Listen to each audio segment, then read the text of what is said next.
नमस्कार।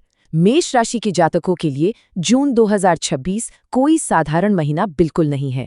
सच कहा जाए तो ये पूरी तरह से दिशा बदलने वाला समय है। आज के इस विश्लेषण में सीधे उस ज्योतिषीय पूर्वानुमान की बात करते हैं जो जीवन में बड़े संरचनात्मक बदलावों की ओर इशारा कर रहा है। मेष, जो कि एक अग्नि तत्व की राशि है, जब गोचर में अग्नि और गुरु तत्व एक साथ सक्रिय हो जाएं तो बड़े बदलावों का आना तो तय है। तो चलिए इस बेहद दिलचस्प विषय की गहराई में उतरते हैं। इस विश्लेषण में हम 5 अहम क्षेत्रों पर नजर डालेंगे। पहला, जून 2026 के ग्रह गोचर। दूसरा, रिश्ते और पारिवारिक जीवन। तीसरा, करियर, व्यापार और शिक्षा। चौथा, वित्त, निवेश और स्वास्थ्य। और आखिर में कुछ बेहद असरदार ज्योतिषीय और वास्तु उपाय। तो शुरुआत करते हैं हमारे पहले भाग से, जून 2026 में ग्रहों का गोचर।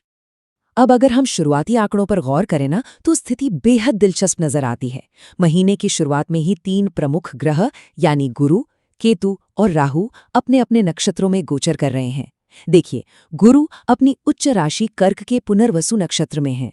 शनिदेव मीन के रेवती नक्षत्र में 12वें भाव में मौजूद हैं। राहु कुंभ के शतभिषा में और केतु सिंह के मघा नक्षत्र में है। और इन सबके बीच लग्नेश मंगल पूरे आत्मविश्वास के साथ मेष यानी लग्न में ही विराजमान है।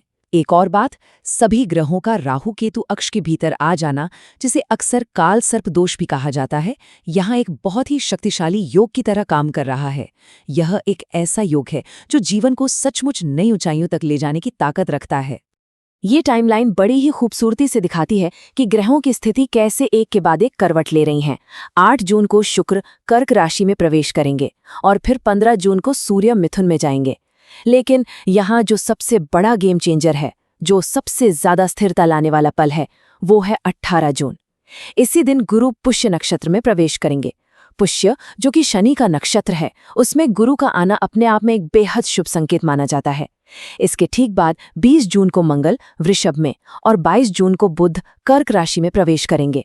इसका मतलब है कि कर्क राशि में गुरु, शुक्र और बुध की एक जबरदस्त और शक्तिशाली युति बनेगी।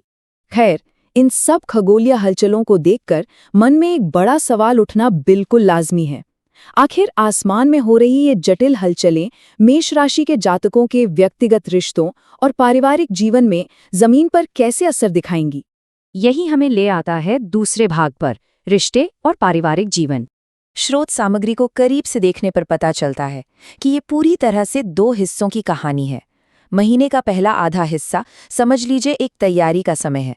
इस दौरान रिश्तेदारों जैसे मामा, बुआ या किसी करीबी के जरिए शुरुआती विवाह प्रस्ताव आ सकते हैं, अनौपचारिक बातचीत हो सकती है या घर बदलने की योजनाएं बन सकती हैं। दिलचस्प बात यह है कि कोई पुराना रिश्ता जो पहले टूट गया था या मना हो गया था, वो भी अचानक फिर से संपर्क कर सकता है ना? कमाल की बात कि ब्रह्मांडीय ऊर्जाएं अचानक से घर का फर्नीचर बदलने या शिफ्ट होने की कितनी तीव्र इच्छा जगा देती हैं। वहीं महीने का दूसरा आधा हिस्सा पूरी तरह से ठोस और पक्के फैसलों का है। इसमें घर के बड़े बुजुर्ग अंतिम निर्णय लेते हैं, रिश्तों की दिशा एकदम साफ हो जाती है और भविष्य की वित्तीय सुरक्षा को लेकर बहुत ही गंभीर योजनाएं बनती हैं। यहाँ बताई गई समय सीमाएं सच में बहुत सटीक और काम की है।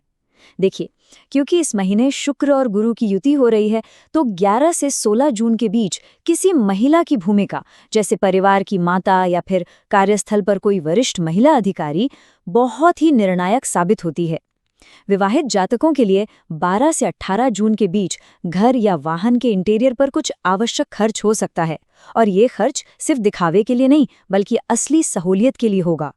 और सबसे खास बात, 18 से 25 जून का जो समय है ना, वो शादी की तारीखें पक्की करने, बच्चे के स्कूल एडमिशन का कंफर्मेशन आने या नया घर खरीदने जैसे बड़े फैसलों के लिए पूरे महीने का सबसे शक्तिशाली चरण है। अब घर परिवार की बातों से थोड़ा आगे बढ़ते हैं। ये जानना भी तो जरूरी है कि मेष राशि वालों के लिए करियर, व्यवसाय और शिक्षा के क्षेत्र में आखिर कौन से बड़े बदलाव आने वाले हैं। आइए देखते हैं हमारा तीसरा भाग, करियर, व्यापार और शिक्षा। यहाँ भी 2 हिस्सों वाला वो शानदार पैटर्न एकदम फिट बैठता है और तस्वीर को बिल्कुल साफ कर देता है। जरा ध्यान दीजिए, पहला हाफ कैसे एक तरह से बीज बोने का काम कर रहा है। मॉक टेस्ट में सफलता मिलना, अनौपचारिक रूप से प्रमोशन की बातें चलना और नए लोगों से संपर्क जुड़ना। लेकिन असली फल मिलता है दूसरे हाफ में, इस दौरान आधिकारिक घोषणाएं होती हैं, ऑफिशियल एग्रीमेंट या कॉन्ट्रैक्ट साइन होते हैं, मेंटर्स का सही मार्गदर्शन मिलता है और पढ़ाई के सबसे मुश्किल विषयों में भी एकदम स्पष्टता आ जाती है।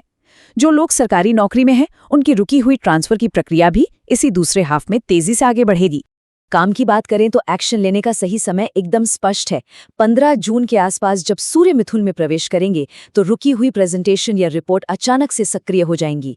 16 से 21 जून के बीच खास तौर पर प्राइवेट सेक्टर में सीनियर मैनेजमेंट या किसी वरिष्ठ पुरुष अधिकारी का पूरा सपोर्ट मिलेगा, जिससे फाइलें तेजी से आगे बढ़ेंगी। व्यापारिक नजरिए से देखा जाए तो 19 से 24 जून का समय बिल्कुल कमाल का है।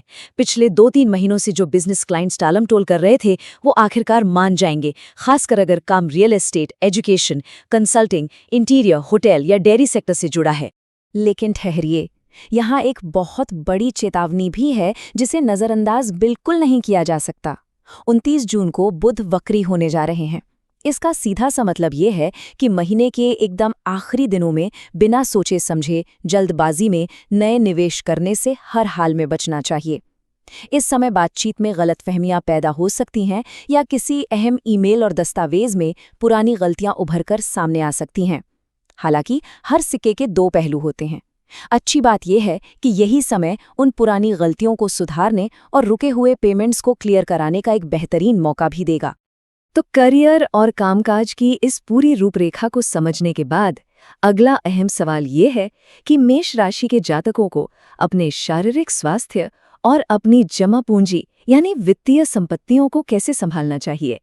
यही है हमारे विश्लेषण का चौथा भाग, वित्त, निवेश और स्वास्थ्य। एक बार फिर 2 हिस्सों की कहानी वाला वो दिलचस्प पैटर्न यहाँ भी देखने को मिलता है। महीने का पहला हिस्सा शानदार ऊर्जा और जबरदस्त आत्मबल से भरा हुआ है।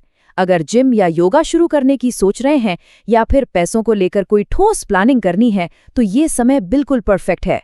लेकिन जैसे ही महीना अपने दूसरे हिस्से में पहुंचता है, थोड़ी सावधानी बरतने की जरूरत होगी।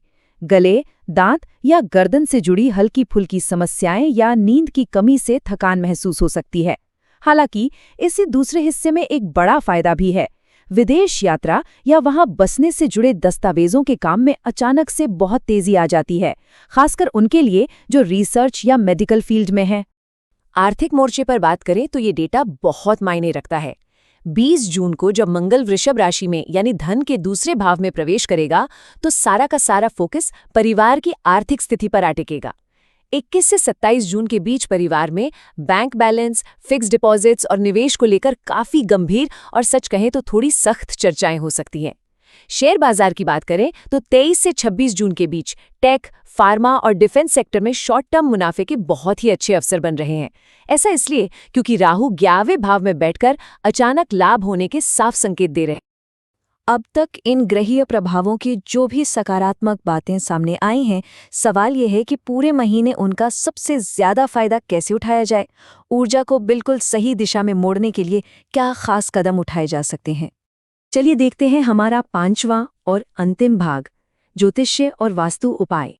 जो उपाय यहाँ बताए गए हैं वे बहुत ही आसान और सीधे हैं।